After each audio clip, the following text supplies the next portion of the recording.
नमस्ते। मैंने पहले ही भी बताया, थोड़ी प्रॉब्लम थी और इस नाते से आज सांस्कृतिक राष्ट्रवाद के संदर्भ में युवाओं की भूमिका, इस विषय पर आप सबसे मुझे चर्चा का अवसर मिला है। सौभाग्य मेरा, मैं आयोजक मंडल आदरणीय पृथ्वी जी, अभिमन्यु जी, अन्य मित्रों का जो फेसबुक लाइव वक्तव्य मंच से जुड़े हुए हैं, मैं उनका आभार व्यक्त करना चाहूँगा। आज के इस विषय में प्रमुखतः 3 विषय आएंगे। संस्कृति यानी भारतीय संस्कृति का, दूसरा राष्ट्रवाद का और तीसरा युवाओं के जुड़ने की भूमिका का। हम जब भारत के इतिहास की ओर जाते हैं तो ध्यान में आता है कि लगभग 2000 वर्ष पहले आचार्य चाणक्य का जीवन, उनका विचार, उनका दर्शन देखते हैं, जानते हैं, सुनते हैं। उन्होंने कहा कि प्रश्न केवल यवनों की दास्ता का नहीं है, यवनों के भारत पर शासन का नहीं है। जो भी शासक होता है वो अपनी संस्कृति लेकर आता है, अपने जीवन मूल्य लेकर आता है, अपने आस्था और विश्वास लेकर आता है, अपना भोजन, अपनी वेशभूषा, अपनी शिक्षा पद्धति लेकर आता है, सोचने का, रहन सहन का, खान पान का तौर तरीका साथ में लाता है। उससे देश में सत्ता के प्रति गुलामी के साथ संस्कारों की गुलामी भी होती है, उसको कहते हैं सांस्कृतिक गुलामी। लेकिन सौभाग्य मेरे देश का रहा है, ऐसे अनेक आक्रमणकारी आते हैं देश में, जैसे शक आते हैं, हूड़ आते हैं, मुस्लिम आक्रांता आते हैं और ईसाई भी छद्मवेश में व्यापार और सेवा के नाम पर भारत में आते हैं।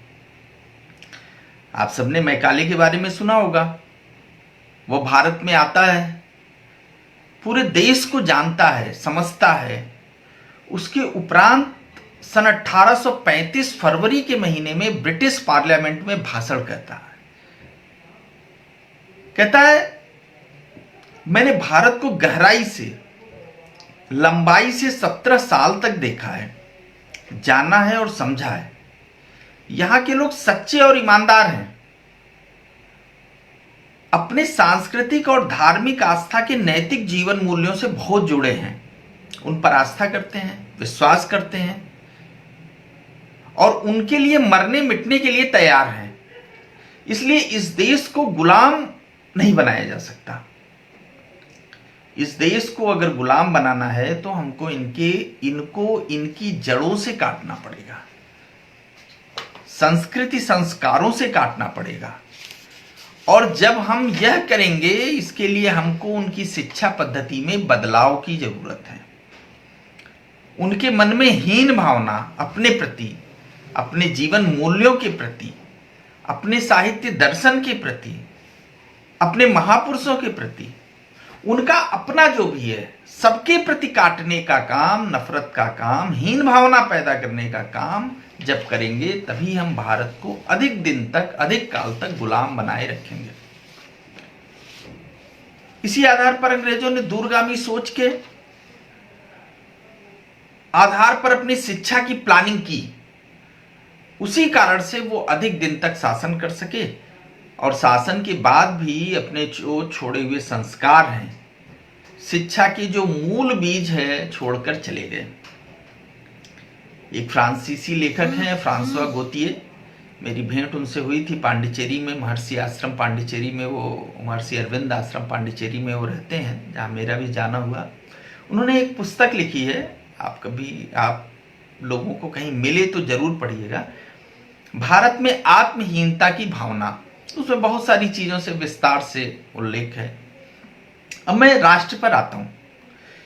ये जो राष्ट्र शब्द का अभ्युदय है, ये कोई अभी थोड़ा हुआ है। 15 अगस्त सन 1947 के बाद राष्ट्र में शासन लागू होता है, संविधान आता है, लोकतांत्रिक नई व्यवस्थाएं आती हैं, राष्ट्रपति, प्रधानमंत्री, मुख्यमंत्री आते हैं। क्या तब से राष्ट्र का निर्माण हुआ? नहीं। राष्ट्र के निर्माण के लिए जिन 3 तत्वों की आवश्यकता होती है, वे है भूमि, उसमें रहने वाले लोग और उनकी संस्कृति। एक भूमि का टुकड़ा होता है, उस भूमि में रहने वाले लोग, जिनको हम जन कहते हैं, और जो लोग हैं, जो समाज वहां की किन चीजों से भावनात्मक लगाव रखता है, आस्था विश्वास रखता है और उसकी सुरक्षा के लिए, उनके नैतिक मूल्यों के लिए अपना जीवन समर्पित करता है, वह जो जीवन मूल्य है उनको संस्कृति कहते हैं। जब हम देखते हैं समग्र भारत में आदिगुरु शंकराचार्य जी ने पूर्व में चले आ रहे 4 पीठ 4 धाम, जैसे बद्रीनाथ धाम, वहाँ उन्होंने ज्योतिर्मठ की स्थापना की। पश्चिम में द्वारिका धाम, शारदा मठ की स्थापना की। पूर्व में पुरी धाम, गोवर्धन मठ की स्थापना की, तथा दक्षिण में श्रृंगेरी मठ की स्थापना करते हैं। ऐसे हमारे 4 धाम 4 मठ होते हैं। ऐसे ही नदियों के प्रति श्रद्धा, आस्था का भाव, कि इसमें दर्शन मात्र से, आचमन मात्र से, परिक्रमा मात्र से जो इस संस्कृति का मूल है कि हम जन्म जन्मांतर के जीवन चक्र से छूट जाएंगे। ऐसे कहीं सिंधु है, माँ गंगा है, कृष्णा है, कावेरी है, गोदावरी है, कहीं सरयू की धारा है। ऐसे नदियों के प्रति जो आस्था करता है, विश्वास करता है, श्रद्धा करता है, आचमन करता है, उसमें स्नान करता है, उसके किनारे तीर्थ भाव से प्रवास करता है, उनके संरक्षण संवर्धन के लिए, शुद्धता के लिए, निर्मलता और अविरलता के लिए अपना जीवन लगाता है और अपना समय लगाता है, आपके ध्यान में आएगा कि इन्हीं नदियों के किनारे ही भारत की जो सांस्कृतिक विरासत को प्रकट करने के लिए जितने भी भारत भूमि पर मत हैं, पंथ हैं, संप्रदाय हैं, आध्यात्मिक सामाजिक विचारधाराएं हैं, दिखाई देती हैं। अब देखिए 4 कुंभ करते हैं हम लोग, प्रत्येक जो 12 वर्ष पर आता है। कुछ स्थानों पर तो अर्धकुंभ की भी रचना होती है, जैसे हरिद्वार में गंगा किनारे कुंभ होता है, प्रयागराज में गंगा यमुना सरस्वती नदी के तट पर कुंभ होता है, उज्जैन में सिप्रा किनारे तथा नासिक में गोदावरी के किनारे कुंभ होता है। ये तो मैं छोटी बात बता रहा हूं आपको। देश की ऐसी कोई नदी नहीं है, कोई ऐसा तीर्थ स्थल नहीं है, ऐसी कोई पवित्र जगह नहीं है जहां पर इस प्रकार के सांस्कृतिक जीवन मूल्यों के लोग जुटते न हों, चिंतन न करते हों, आपस के संस्कार का, आचार विचार का प्रदर्शन न करते हों। अब वर्तमान में सावन मास चल रहा है, हम लोग 12 ज्योतिर्लिंगों की चर्चा करते हैं, तो सुदूर हिमालय में केदारनाथ है, दक्षिण किनारे रामेश्वरम है, पश्चिम में जाते हैं तो सोमनाथ तथा नागेश्वर है, महाराष्ट्र में त्र्यंबकेश्वर है, झारखंड में बैद्यनाथ है, उत्तर प्रदेश में काशी विश्वनाथ जी का दर्शन करते हैं, आंध्र प्रदेश जाते हैं तो मल्लिकार्जुन है, मध्य प्रदेश जाते हैं तो उज्जैन में महाकाल तथा ओंकारेश्वर के दर्शन करते हैं। यानी यही हमारी सांस्कृतिक विरासत है कि उत्तर, दक्षिण, पूरब, पश्चिम सभी लोग एक स्थान पर श्रद्धा भाव से उत्तर से गंगा जल लेकर एक ही समय पर सभी तीर्थों पर चढ़ाते हैं। ऐसी संस्कृति, गीता का पठन पाठन देश के कोने कोने में होता है। भगवान श्री राम के चरित्र के विभिन्न रूप हैं, कहीं आध्यात्मिक रामायण है तो कहीं कंब रामायण है, कहीं रामचरित्र मानस है तो कहीं पर वाल्मीकि रामायण है। अलग अलग ढंग से लिखा है लोगों ने, लेकिन सभी की श्रद्धा एक साथ, एक जन, एक श्रद्धा भाव से हम लोग मानते हैं। श्रीमद् भागवत में भक्त चरित्र है, भगवान श्री कृष्ण के चरित्र का आधार है। हमारे उपनिषद है कि मैं कौन हूं, कहां से आया हूं और मैं जीवन यात्रा पूरी करके कहां जाऊंगा। उपनिषद इस संस्कृति का हमको ज्ञान देता है, हमको विज्ञान देता है। पंच तत्व यानी क्षिति, जल, पावक, गगन, समीरा, मतलब पंच तत्व से अदृश्य जगत दिखाई दे रहा है। अदृश्य जगत में क्या है तो उपनिषद परमात्मा को मानता है। शरीर को भी हम ये मानते हैं कि शरीर हमारा पंच तत्व है। वह पंच तत्व जिसके आधार पर टिका है आत्मा को मानता है, यानी यत पिंडे तत् ब्रह्मांडे। इसका विचार भी हमारा उपनिषद ही प्रकट होता है। हमारा वेद है, हमारा खट दर्शन है, हमारे ऋषियों द्वारा शोध किए हुए अपने जीवन को उन्होंने आदर्श रूप में हमारे सामने प्रस्तुत किया है। अब आज के समय में देखते हैं, इन सबके पीछे जब सावरकर का विचार दर्शन आता है और पहली बार सांस्कृतिक राष्ट्रवाद का कोई स्वरूप पंडित दीनदयाल उपाध्याय जी के द्वारा आता है, जिसको स्थापित करने के बाद राष्ट्रीय स्वयंसेवक संघ के सरसंघ चालक पूजनीय गुरु जी ठीक से उसकी समीक्षा करते हैं, व्याख्या करते हैं और देश के कोने कोने में इस विचार को ले जाते हैं। भारत की कोई कमी नहीं है, केवल आत्मविस्मृति जो हुई है उसके प्रति उसका पुनर्जागरण करना है। बलिदान हमारा साध्य नहीं है, साध्य नहीं है, साध्य संस्कारों का है। सांस्कृतिक राष्ट्रवाद की स्थापना के लिए नौजवानों को बलिदान देना पड़ सकता है, समय देना पड़ सकता है, संपत्ति देनी पड़ सकती है, सामर्थ्य देना पड़ सकता है। आज के नौजवान की भूमिका है कि ऐसे जीवन मूल्यों के प्रति, भारत की संस्कृति के प्रति, सांस्कृतिक राष्ट्रवाद के प्रति आस्था पैदा हो, विश्वास पैदा हो। अब उदाहरण के रूप में हम देखते हैं, हमने नालंदा के बारे में सुना है। बख्तियार खिलजी ने नालंदा में को तहस नहस कर दिया। करोड़ों की संख्या में वहां पुस्तकें रखी थी, उनको जला दिया, हजारों लोगों को काट दिया, मार दिया, तहस नहस कर दिया पूरा। लेकिन आज हमको नालंदा जाना होगा तो हम बख्तियार स्टेशन पे उतर के फिर नालंदा जाएंगे।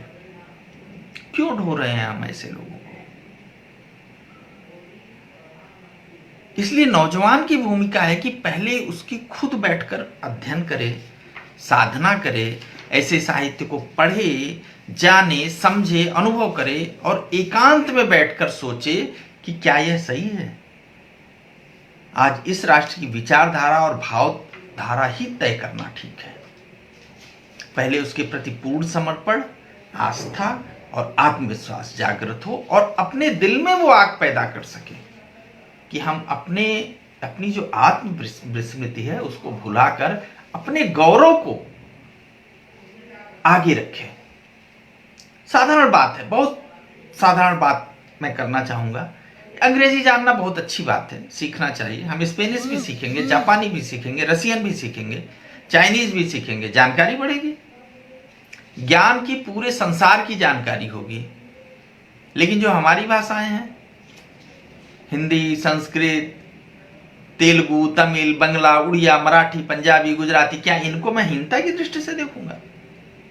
पिज्जा बर्गर ठीक है, खाएंगे, देखेंगे, जानेंगे, समझेंगे, चाउमीन को भी देखेंगे, लेकिन क्या मेरा इडली डोसा, भगवान श्री कृष्ण का दही मक्खन, मां के हाथ का दाल चावल, क्या इसको हम हे समझेंगे? हम संसार का भ्रमण करेंगे, संसार के सभी स्थानों को देखेंगे, अपने यहाँ की सप्तपुरियां, अपने यहाँ के तीर्थ, नदियां, धाम, यह क्या निरर्थक है? हम संसार के विभिन्न राजाओं के राजतंत्रों का दृश्य देखेंगे, पढ़ेंगे, जानेंगे, लेकिन हमारा राम राज्य, हमारा चोल साम्राज्य, हमारे कृष्णदेव राय, हमारे सम्राट विक्रमादित्य, क्या हम इनको हीन भावना से देखेंगे? हम पढ़ेंगे ईसा को, हम जानेंगे मोहम्मद को, याहुआ को जानेंगे, मैरी को जानेंगे, लेकिन हम क्या मां पार्वती,